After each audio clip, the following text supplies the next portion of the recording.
Hello, everybody, and welcome back to the WTF1 podcast.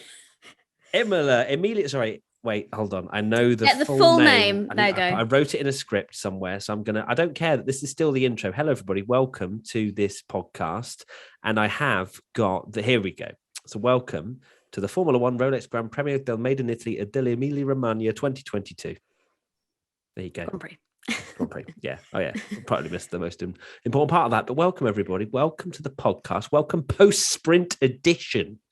So, yes, we have had the race on Saturday. It's not Sunday. We've had a race. Still doesn't feel normal, even though we have had 3 last year. Doesn't feel normal to have seen lights out and away we go and it not be the end of the weekend. It's very bizarre. I'm still getting used to having quali on a Friday, to be honest with you. It doesn't sit well with me because I'm so not used to it. But yes, we've had the sprint and pleasantly surprised. I can't even speak. Surprised. It supplied me with so much surprise. There you go. But thanks very much. I'll send you a check. You're welcome. So of course you might be wondering if if this is the first podcast you've listened to in a while, or maybe you just ignore what I say. But either or, Tommy has had a baby, and therefore he is not here at the moment. But he will return. He hasn't had the baby himself. He didn't deliver it. No. His wonderful wife Katie did. Not you, Katie. You're not his wife. Another Katie. Another one. All very confusing. But yeah, so Tommy is off at the moment, but he will return. And I'm sure he would want to be in this podcast right now because, of course, Max Verstappen won the battle with Charles Leclerc, which is totally fine. So we're actually going to talk about that first. Talk about that battle at the front, which unfolded, and it was very similar in a lot of ways to how it was in Saudi, obviously in the real race, didn't have a sprint there, where Leclerc was just staying over that second for a very long time. But then as soon as Max got under a second, I started saying some expletives whilst watching the television because I knew it was pretty much going to be game over, especially with how long that DRS zone was. There's got a question actually from Vettel Laporte. Will Charles' poor tyre management be a concern for his and potentially Carlos's race tomorrow? So, of course, that was one of the big things, was that the reason Charles lost a bit of pace towards the end was because of graining on his front left, I think it was, which cost him a bit of pace right at the end, and it allowed Max to get into it in DRS, and then he overtook him with a couple of laps to go. This, I think, is a question that you can't really compare it to the full race, not massively anyway, because it's difficult to say how many drivers will start on the soft tyres. They have free reign to go on whatever they want, mediums, hards. They're going to potentially try something different where they don't have to stay out for 21 laps on the soft tyres. So even if they do struggle on a certain set, they can then look to change their strategy rather than being forced their hand till the end of the race like we saw today. Yeah, it was always going to be an interesting tyre strategy anyway. Obviously, the softer tyre is the one that you probably want to go for, but naturally, these soft tyres degrade quicker, which is why we saw a couple of cars gamble and go on the mediums, both Haas's, which we'll talk about later, and Latifi and the Williams, which, I mean, he just fell straight to the back straight away. So didn't work out very well for him. But yeah, I'll be honest, a little bit concerning because last year, I'm not saying it's game over for Ferrari in the championship or anything like that. You better not be. But last year, Ferrari did have real troubles with the tyres degrading so quickly. And I wonder if it was just a case of maybe that little bit of pressure meant Charles was going through his tyres quicker or something along those lines, because it's not something we've really seen much of so far this year. But yeah, in the end, Verstappen was able to go for that overtake and take the victory. It's the first time I think we've seen like a proper battle for the lead of the sprint. I'm not sure if it's the first time we've had a pass for the lead, because I think I should have done my research. Yeah. I think it was in Brazil last year where maybe somebody got a better start and it was kind of just dealt with in the sprints. You're testing our memories here, Katie. You really are. I know, it's it's getting later in the evening. My brain fog's setting in. So this could be a very interesting podcast, but it still was an excellent bit of entertainment. Unless you're Matt's, and it was probably slow torture, but generally for F1 fans, it was quite good to see, because I think a lot of us feel that the sprint could just be like a lights out and then a bit processional, but we didn't see that. We saw some really good overtaking and really good racing in the sprint. So yeah, as I said at the start, pleasantly surprised. I thought it was a great sprint. I thought it was probably the best sprint we've seen. And, I put that on social media, and, there's always going to be opinions on social media, I found out over the last few days. But a lot of people seem to agree with me. There was a lot of people that enjoyed the race, and I genuinely did think it was the best one. I know there was a lot of talk about, DRS was too powerful. It was too easy. But I don't know. Obviously, there's only one DRS zone at this track, and if the DRS zone was too short, people would be complaining. It's very difficult to get it completely right because the wind direction can change and things like that. I don't think it was particularly. I think the actual overtakes we saw were for like Perez and Sainz, who were in faster cars.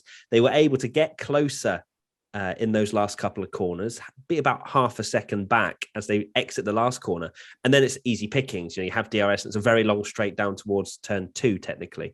But when we saw sort of gaps of 7-8 tenths, that was when we actually got decent battling, and they were side by side or whatever. We also saw a non-DRS overtake, I think, with Alonso and I'm going to say Perez, don't know. But anyway, we saw again, testing the memory. But yeah, we did see decent racing, in my opinion. I know some of the DRS overtakes were easy, but overall, I thought the midfield were scrapping away. We had a battle at the front.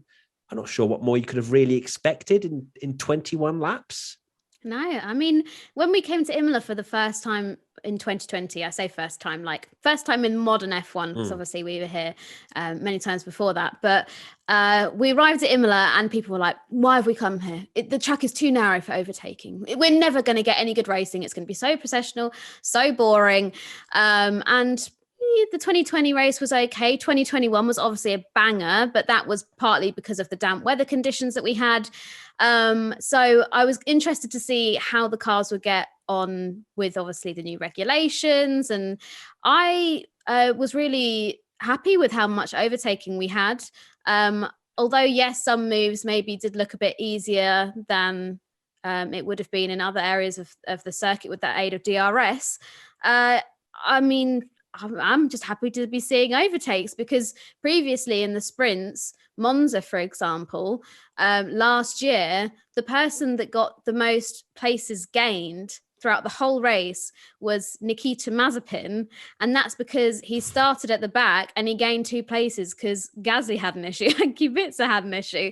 And that's what I was beginning to panic and think, this is just all the sprint's going to be. It's just going to be a case of, obviously we've seen examples. Hamilton in Brazil, perfect example. He started at the back. I'm sure he'd rather have not started there, but we saw him start from the back, make his way up to 5th during the sprint in Brazil. And so that was quite an interesting case study for a car that was competitive and how they could fight their way up through the field. But yeah, I'm just happy to be seeing some brilliant racing. There were so many good overtakes during that race that there's honestly a list this long of drivers that I could sit here and praise for one move or another. So that's what us fans want to be hyped about after a sprint. So yeah, at the moment, sprints got a thumbs up, but we've still got 2 more to go. So this could just be the one great sprint of the year.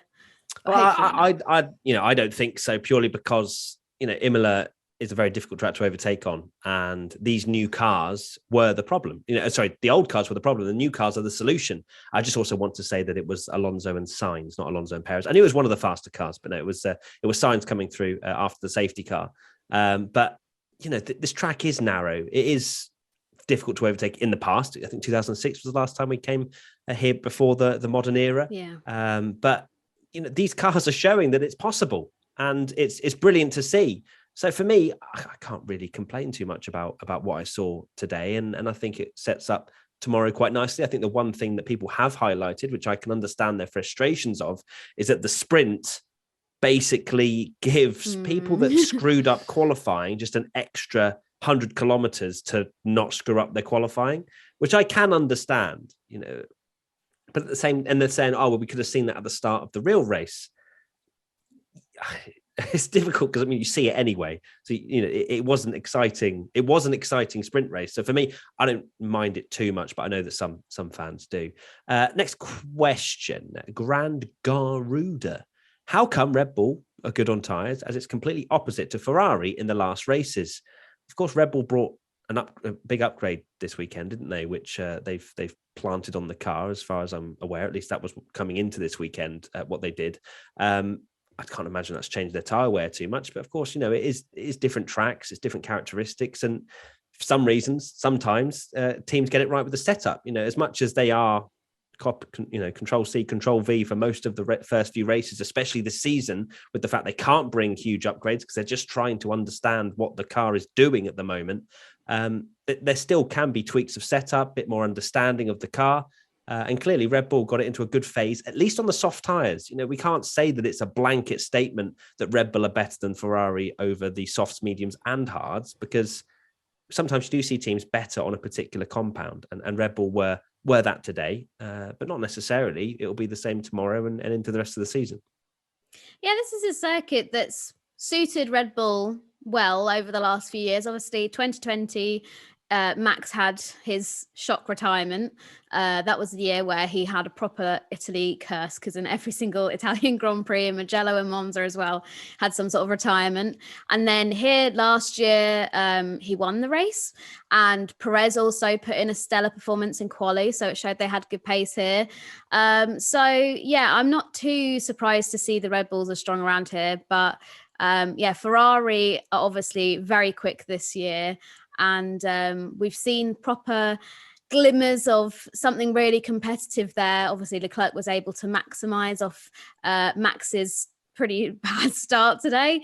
And Carlos also fighting up the grid after very embarrassing slip up from him yesterday in qualifying, which I'm sure he is going to be absolutely mortified about. Like, we saw how badly he was, how annoyed he gets himself at the start of the season when he was getting podiums and like just finishing behind Leclerc. And now I don't know what's happened to him. I'm not saying he's washed or anything like that. I think Melbourne, there were a series of unfortunate events that were both team and driver, related to why he didn't have a great weekend. But so far this weekend, in qualifying at least, that seemed to be an accident on his shoulders, which isn't great timing when you just signed a really nice long contract, also a home race. Yeah, not good for the home race side of things. I guess it doesn't really matter so much that you just signed a contract. I'm sure, hopefully for his sake, there isn't a get out clause where Ferrari can just close it if he crashes straight after signing. But no, that's in the past for Carlos now. He did make that mistake, and if he continues to make these kind of mistakes, he absolutely deserves the criticism that he will receive. But you look at today, he brought it back from 10th on the grid, starting 4th tomorrow. And that was the least he could really, expect from himself in what was, the fastest or equal fastest to Red Bull today, clear of everybody else. He rocked up to the back of Lando in the last few laps and just breezed past him. So for Carlos, it was a great result. He didn't over push. He didn't make any huge mistakes, which then caused any more, being on the back foot for Sunday. So starting 4th, he can get in the mix. That was the one, concern for Ferrari fans and for Leclerc, is that he'd have to deal with both Red Bull drivers and it'd be a 2v1 scenario.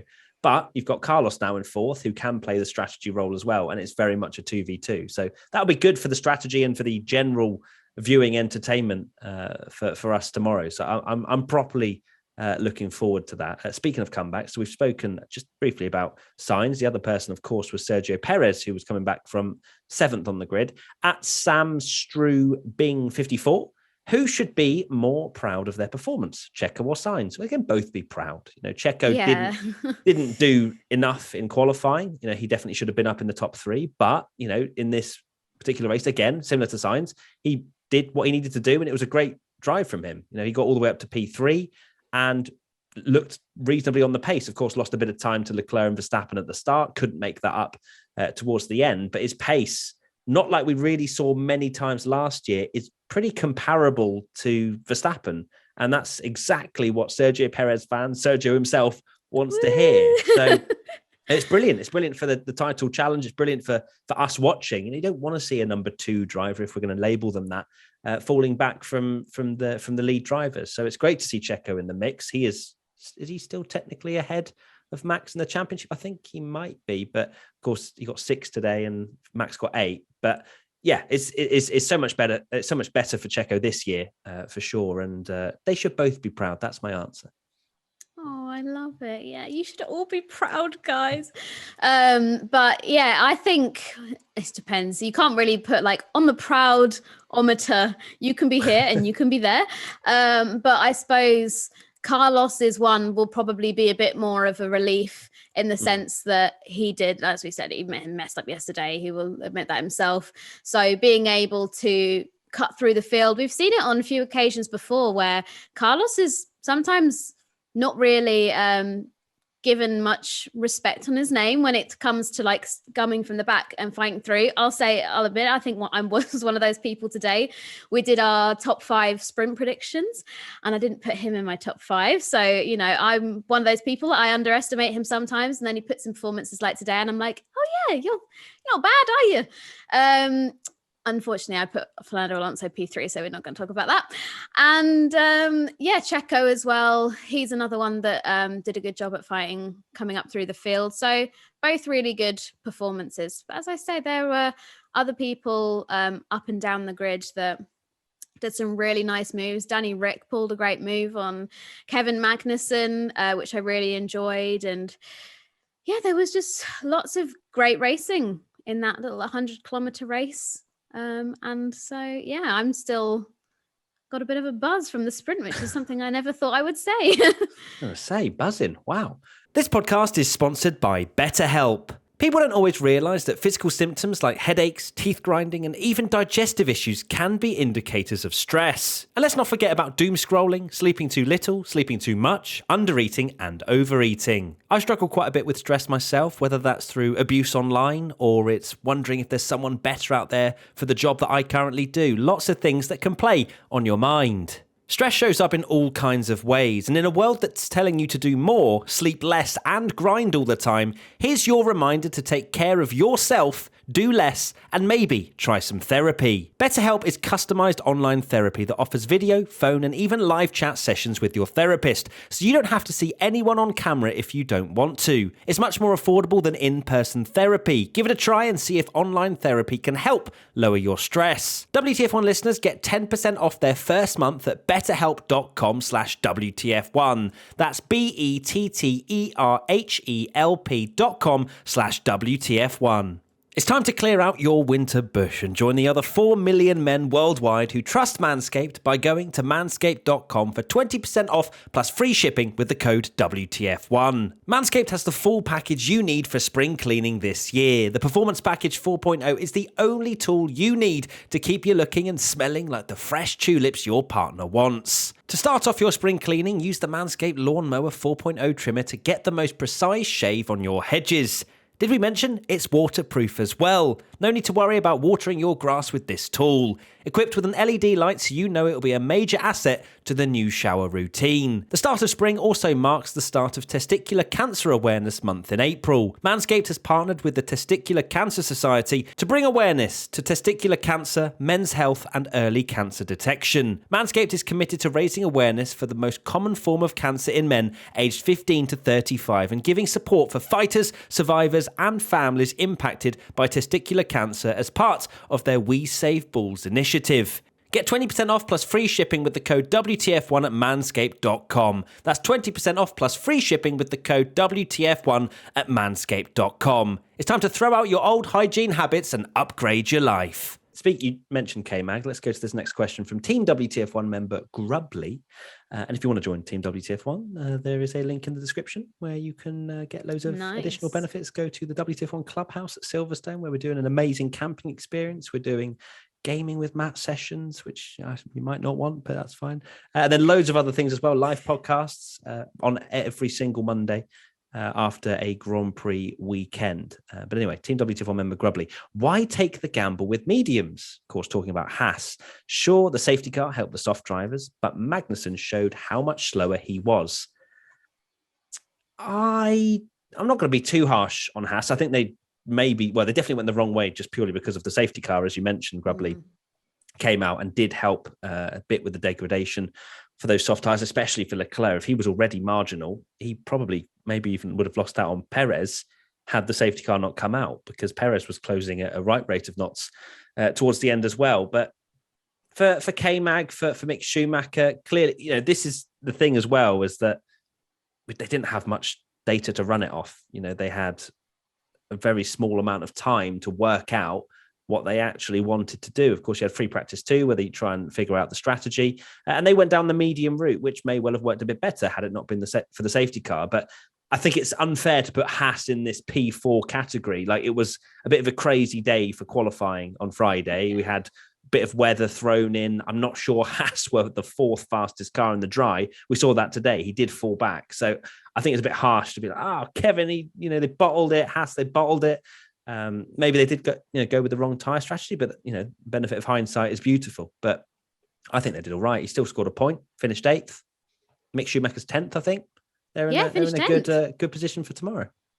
I think so. I mean, it might have looked a crazy thing to do because literally everyone on the grid, apart from the Haas and Latifi, as you mentioned, were on the softs. But we saw it towards the end of the Grand Prix that the softs really were kind of on the cusp of just completely dropping off towards the end. So maybe they thought, you know what, we're not in the fastest car here, we're not fourth fastest, that we kind of got that result on a bit of a fluke, but it was still a brilliant job from Kevin. So let's take a gamble. Kevin, let's take a gamble, put on some mediums, and then if there's something that happens towards the end of the race and some of the guys on the soft tyres push too hard and wear their soft tyres down, then maybe we can sneak past and get a few cheeky positions there. But I think it was a inspired move, but just unfortunately in this situation didn't quite work out. But not like completely cataclysmic decision that will just affect everything. It's not a Gasly wet tires, was it? I think when he started P4 Imola last year. Yeah, last year it was, wasn't Rings it? a bell. When he started on completely. Yeah, everyone was on inters and he started on wets. They basically rolled the dice for no reason, and that completely ruined their race. It wasn't as bad as that, I don't think. Next question: Mega versus Primus. Did we, as the F1 community, underestimate Imola as a suitable track for the sprint? I know I did. I think we underestimated the combination of Imola, sprint racing, and the new cars. And the new cars are definitely 100% a step forward. You cannot deny that when it comes to racing and on-track overtakes and then being able to follow each other closer, 100%. And if we get a great race around Imola, which I think it was, you're more than welcome to have your own opinion and think it was rubbish. It was just DRS filled. I thought it was a great race, especially for only 21 laps. If we can have a brilliant race like that, I think we can have a great race anywhere with these new cars. And that's the beauty of it. We can have a sprint race pretty much anywhere, barring Monaco. Sorry, Tommy. And we could get an exciting one for sure. So I think we all did underestimate the whole package for sure. Yeah, one of the reasons I love Imola, but we didn't really see it too much in the sprint, but we have seen it over the course of the weekend, apart from, the 5 red flags we had yesterday in quali was a bit much. I think that's the most red flags we've ever had in qualifying since that knockout format was introduced in 2006, which is crazy. But I love how Imola punishes mistakes. And, if you go off, there is obviously sensible and safe amount of runoff, but it can put you in the barrier. And we have seen that with a few incidents over the last few years here. So that's one of the reasons why I do love Imola and I love that track. But I was very shocked to see how much overtaking we were going to have. Getting so many flashbacks when we were seeing people coming like past the start finish straight, heading down to the chicane there and just getting flashbacks to the Bottas and Russell incident from last year. There was a close moment, I must say, when Carlos was overtaking Ricciardo and he was to the left and he put a tyre on sort of the, Italian striped runoff that they've got there. And I thought, oh my God, if you didn't get that right and you accidentally just got like a little bit of your wheel on the grass there, you could have had a real problem there. But Carlos didn't do that, so that's just a scenario that was I made up in my sketchy, head. wasn't it? That was But sketchy. I was like, oh, whoa, Another like, moment actually that comes to mind that was proproperly sketchy was the start. I think it was yes, Perez, Ricardo and there was one with Ricardo and Magnussen as well. They touched. Yeah, and I think Perez was in there as well. I've actually got the highlights right here, so I'm gonna watch it live on the podcast. But yeah, it was going down towards turn 2, as I say. Yeah, you had Perez on the inside, Ricardo in the middle, and then K-Mag on the outside. And I think they all managed to wheel bang in some way, but none of them got damaged, which was just an unbelievable moment, really. Because as soon as the camera kind of changed to a shot where you can see Leclerc coming through and it's, you can see them in the background, I was thinking, Perez has ripped his wheel off here. But no, they were all fine. And considering how wide these cars are, they did a brilliant job to go pretty much 3 wide into turn 2. It was brilliant. So I think I kind of echo what you were saying, and the way that maybe we underestimated how good these cars have been designed to aid with overtaking and all kinds of other factors there. But yeah, I'm just looking forward to the race tomorrow. I really hope, and I can see exactly why people have got these concerns and possibly criticisms, that we haven't just had like the crazy shake-up that we got from quali has now sort of ironed itself out, because everyone's kind of gone back to where they were meant to sort of originally be, and we haven't got like a Magnussen in P4 and Alonso in P5. I hope that as a result of that, it's not going to be a snooze fest tomorrow, but we'll have to wait and see. And you have to wait and see what we think on the podcast on Monday. That's one of my predictions, which we'll get into a little bit later. A few questions on the actual sprint itself. UTD_MZATS asks, thoughts on how the sprint basically makes the grid more normal, even after a crazy qualifying? Yeah, I touched on that obviously a little bit earlier. I do think that I do understand the frustrations on that side of things. It doesn't bother me too much, I don't think, because we still You're not going to lose sleep over it tonight. No, because we still get to see that scenario play out. It's just an extra third of racing for which it's kind of sorted itself out now. But that's not to say that the beginning of lap 1 tomorrow is not going to be crazy and we're going to get a few moves into turn 2 again. So I don't personally see much of a problem with that. What do you think, Katie? Yeah, I think much of the same. My ideal solution is kind of what the next question is, so I'll reverse save it grid for that. Oh, okay. No, cool. But that would be cool. Let's go to the next question then. TD_352 asks, would you prefer to see the sprints as standalone races with the starting grid determined by reverse championship order, or do you like it how it is now? Standalone meaning the sprint doesn't affect the Sunday race at all. Well, that is a scenario. That is something. Of course, you're looking at F2 a little bit there, where of course they have qualifying and then they reverse the top 10 for their sprint race. And then they have the normal race where they had the qualifying previously. So I would love to see that personally. I think that would be awesome. And this Formula 2 format, because they did go to 3 races for a while, which I did not enjoy. They've now reverted it back to 2 again. And I think that it's a perfect format, in my opinion. And I'd love to see it trialed by Formula 1. I'm not saying it would work in Formula 1 territory. And maybe some people might say it's a bit gimmicky. And, why are we putting the fastest cars in 10th all the time? But look, if we're going to be trying sprint races and this whole sprint, not qualifying anymore, but the whole format we've got this week, why not try a reverse the top 10 in qualifying and see how it goes? Is it gimmicky? Do people enjoy it? That's the whole point of trying these formats out. So for me, I wouldn't mind adding a 4th sprint weekend, but having that layout and seeing what people think. But yeah, that's just my opinion. Oh my God, how dare you have your own opinion? That's just so unfair. But yeah, I think in my ideal little Katie's dream world, I would like to have the sprint as separate to creating the starting grid for a Sunday. I don't know if that's a popular opinion. I don't mind. It's my opinion. But yeah, I think that could be a fun thing to do, because then you're still going to get like a crazy element, especially if you do add in the reverse grid element to it. Not sure if I would want to do it so it's complete reverse Latifi on because pole. Literally Latifi and Stroll front row. Actually, maybe I do want that. Yeah. That would be chaotic AF. But yeah, maybe, I don't know, reverse the top 10 or something like that. I don't know, but then is that a fair number? You could just argue about that. So maybe just, reverse the whole flipping thing. But have it so you'll still get a crazy race element, but it's not going to take away from the fact that for actual race day, we could have like the Hassan P4, Alpine P5, and we'll still get that Verstappen Leclerc battle and that kind of thing. Because I mean, if Verstappen and Leclerc did collect each other, or in the sprint today, say, I don't know, Leclerc sent Max off or something like that.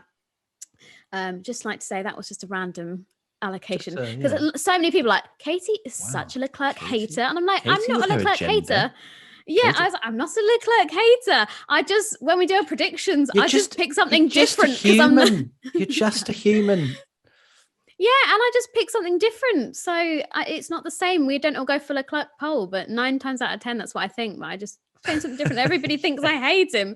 But say Leclerc does send Max out and that kind of thing. A fan's really going to be, unless maybe you're a Leclerc fan, but a fan's really going to be too happy that as a result of the sprint, we've then lost the opportunity to have a front row lockout for the actual race and see that unfold that way if Max ends up starting from the back. Is that really what fans want to see, or do they want to see Leclerc and Verstappen constantly within a few seconds of each other, or do they want to see Verstappen come from the back to try and fight with Leclerc? I'm genuinely curious if people have an opinion on it. Do pop it in the comments and let us know. Because... don't you worry, Katie, they've already finished their comment and they've pressed send the second you mentioned it. Boom. I'm not saying there's a right or a wrong answer at all. I'm curious to know what fans would think if that situation had unfold today, whether that's, Max start at the back or Leclerc start at the back for tomorrow if a scenario like that happened. But why would they start at the back tomorrow? But if Max and Charles came together in the sprint and one of them was able to carry on and the other was able to start at the back. I see. And one of us at the still managing. Okay, yeah, gotcha. No worries. But yeah, I'm sure that there are plenty of different formats that people love to talk about. There's plenty of different point systems that people also think would work. But yeah, it's a difficult one. There's always going to be positives and negatives to this sort of thing. But yeah, we'll see. We'll see what happens in the future. The problem is teams have to agree to this, and the fastest teams are never going to go, oh wait, so if we're the fastest car, we're going to start 10th for the sprint race. No.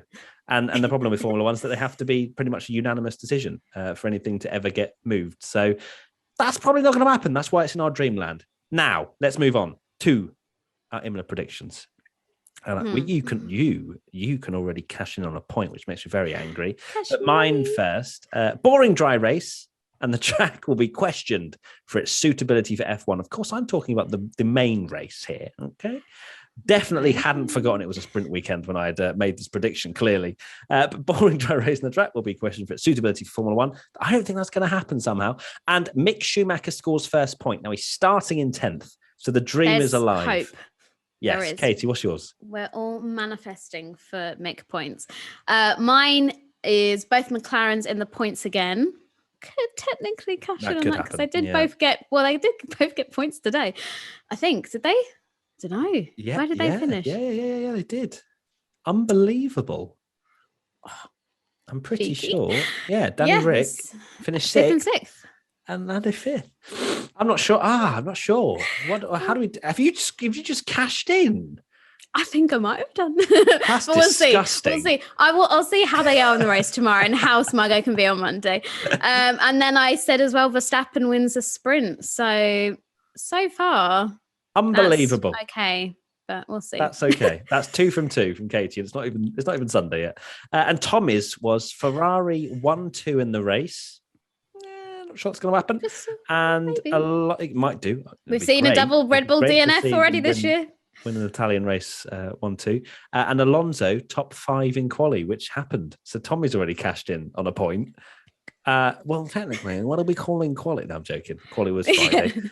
So good. So I might be the only one that doesn't score points. Brilliant. So Jana Watmere said Lewis versus Max for the win. Oh, He's not scoring points, so at least you're in good company. Well. That's not aged well. We haven't even spoken about Mercedes because they were literally nowhere. We haven't even mentioned them. They were crazy. Like they went backwards from their qualifying result. When they finished. Oh, it's not. It's just showing me the top 10. That's great. What a silly thing. But they finished. I think Hamilton finished 15th. And George was 11th, I think it was. Was that right? Hamilton was 13th. Oh, was it 13th in the end? Okay, all right. I maybe that was at some point in the race. Anyway, so 13th. Either way, out of the points, and Hamilton seemed extremely down in the dumps after the sprint, and doesn't seem like there's much way back just yet, which is madness. And George Russell starts 11th, which is one place higher than where he started in the Williams the year prior to this. So, yeah, you were speaking about George Russell luck. Yeah, maybe this is bad luck. And so Jana Watmere, that's not going to happen. I'm sorry, mate. If it does, we've had the craziest race of all time. Raish underscore. Raish underscore. I almost did it again where I thought that their name was Raish underscore. Latifi doesn't crash in all sessions. So far, so good, I think. He had a little off. Doesn't count as a crash, though. Yeah. He had an off. Definitely went off into the gravel, I think. And I showed Alpine or McLaren on the podium. I mean, McLaren could happen if there's a little ding-dong between Leclerc and Verstappen, which is going to happen at some point. There's going to be fireworks and it's going to be crazy. But... it hasn't happened yet, and everyone's like, "Oh, I really hope that happens on a time when Tommy's back." Oh, what? Just so we argue? Is that? And I'll just watch. I'll be like, the popcorn. Tell me more. Yeah, I love that Perez won and they crashed each other out. Probably also worth mentioning before we go, Zhou Guanyu, of course, having that incident with Pierre Gasly. Which was a racing incident. I think it was fair to be a racing incident. Yeah. Just wasn't much. I think Pierre Gasly didn't really have much anywhere to go. Zhou Guanyu just turned in a little bit too much and unfortunately ended in Zhou Guanyu not being able to finish the race. What else can we mention? Williams absolutely nowhere. And Albon's brakes just imploding yesterday during quality. So weird. All because they forgot to flick a switch. Hamilton finished 14th. What are you on about, Katie? What have you missed? I'm on the official F1 website. So the F1 I'm on the official F1 website. Are you looking at qualifying? I was looking at the sprint grid. I am very sorry. I saw sprint and was like, that'll do. I was going to say, I was like, this says 14th here. Either way, it was wrong for what I said, because I said 15th. But yeah, not ideal. But to be fair, what can they do really right now? Not sure. But George Russell's 11th, so maybe he'll be able to score some points. But they're terrible round here, aren't they? Anyone else to mention? Valtteri Bottas, P7, love it. Yeah. He did a great move on Fernando Alonso, which was pretty saucy. And that's about it. AlphaTauri are in the bin around here, which is a big shame. That's were really both shocking. Not in Q1, weren't they? Which is they are familiar with this track as well. Yeah. Yeah, they do testing around it, don't they? Yeah, they do like filming days around here and stuff. But there you go. I think we've pretty much summed it all. Katie, final thoughts? Happy.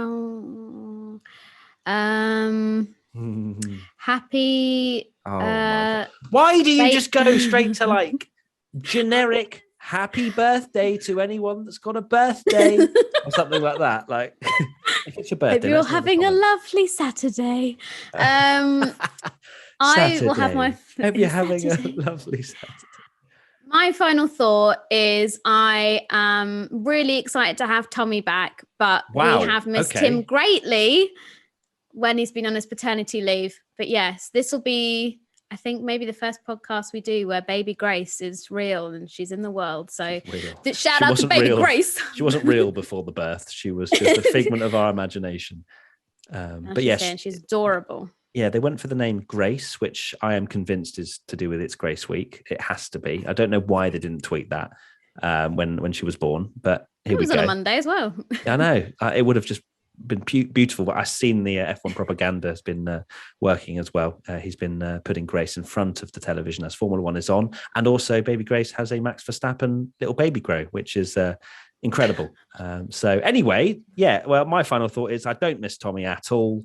And I am not looking forward to him coming back with. I hope that when he comes back, Verstappen doesn't just like dominate the weekend, because I know that he'll have his smug little face. He'll be like, oh, so have his little cape around him. Yeah. Love you, What did really, I Tommy. miss? Lots of love. Look forward to seeing you soon. Thank you, everybody, for watching and listening. Use the hashtag WTF1 podcast if you want to get involved in the discussion moving forward, or just follow us on social media where we ask you for some questions. Leave us a like, thumbs up, 5 stars, whatever you are listening or watching on.